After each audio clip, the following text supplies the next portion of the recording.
The biggest tool that business owners fail to use, man, I've seen it every single day, is man, capital for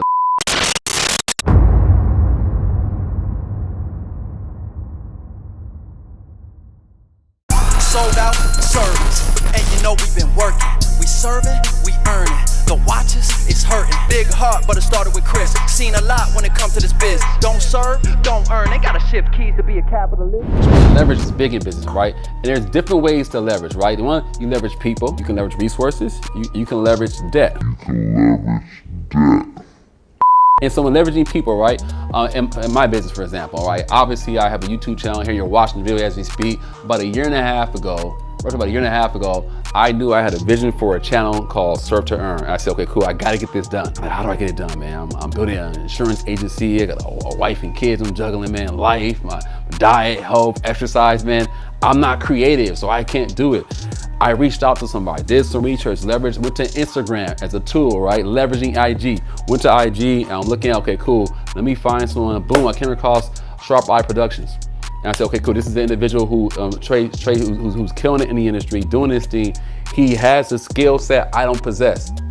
Let's work together and partner together here and leverage this out. So I'm leveraging now somebody else who's a content creator, someone who's creative, someone who knows the industry very well, videography, editing, all that kind of stuff, software, boom. That's adding value to my overall vision for what I have for my business, but I'm leveraging that. Guess what? It requires money to leverage someone else. I'm just using my resources, leveraging my dollar to hire someone to do what I can't do. Second, I work in the insurance industry.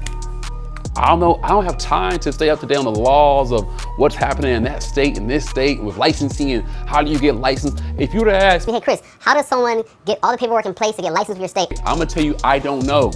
And I don't have to know why. Because I have someone for that. I have a licensing coordinator. She oversees the whole entire licensing process for my agency. Someone comes on board, you go see her, she's got you from A to Z, from booking your test, passing your test, getting appointed, you're good. That's called leverage.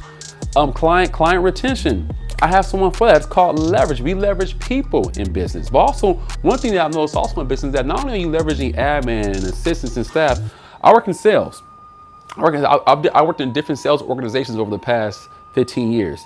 And for me in sales, I leverage people also to close deals for me. How is that even possible, right? I may have someone who's open to buying a policy, open to looking at life insurance, right? I'm gonna leverage someone who's also a broker in my industry who connects better with that person. I'll give you an example. I had a client before who was in the military. This client served 10 years in the military, in the Army. I have an individual I work with in the same industry who also served 13 years in the Army.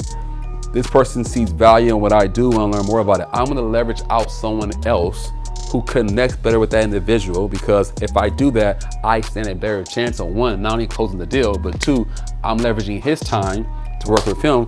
He'll get compensated for that. I can go close a second deal somewhere else.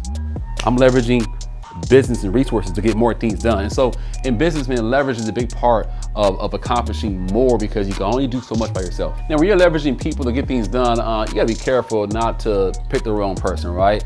Obviously, I'm working with Sharp Eye Productions now. We're the Serve to Earn channel. We're killing it, man. We're getting more subscriptions every single day. I love what's happening here. He wasn't my first choice. I partnered with a guy for a project over a weekend about 2 years ago. And he had great content online. Everything looks good. I mean, I love what I'm seeing here. Okay, cool. You're hired for this project, right? He's never done anything for me. I hired him for a pretty significant project. We get out there, man. He's got all the technology, man, all the mics, all that kind of stuff, the boom mic. Oh, yeah, let's go. It's gonna be a great video editing, all that good stuff. So cool. The weekend thing is done. He shot the content. I need the content. By next week, I didn't get it. 2 weeks later, I didn't get it. A month later, I didn't get it. I'm like, man, I'm not an expert here, man, but how long does it take to edit video? It's been 4 weeks. Wrong guy for the job. All right, I didn't know, man. I was leveraging someone else to capture a moment for us that didn't happen. And so I recommend always, when hiring, when leveraging, when looking at other vendors to work with, I always, in the beginning stages, man, just watch them closely, watch and verify things, give them a small project. How do they handle that small project? We worked at Sharp Art Productions, man. We looked at a small project. We did a video shoot. And my whole goal was the video shoot was a test. Like, hey, let's do a video shoot. Let's see what time he shows up. Let's see how proficient he is with the camera and his quality. Let's see what the turnaround time is for editing. I'm watching all these things. I'm like, I don't want to hire someone again for a project and it takes me 3 months to get the video edited, right? And so through that interview process, quote unquote, right? He crushed it. Boom, great, on time, professional, edited, it was done. And guess what? The following week, called him back for a bigger project that we went to in Oklahoma, in Kentucky, right? And so we worked on a bigger project. That project was much bigger than the first one I gave him, and that project, he crushed it. And then from there, we serviced created a contract, boom, brought him on board as a full-time part of the team at Southern, right? That took time though, right? And so whenever picking someone for a position or hiring, man, like in all processes, man, you gotta have your probationary period with business and leverage. Like, hey, is this person worth me leveraging for this opportunity? And be very particular about what you want and do not settle. One of the biggest tools to a business owner is debt.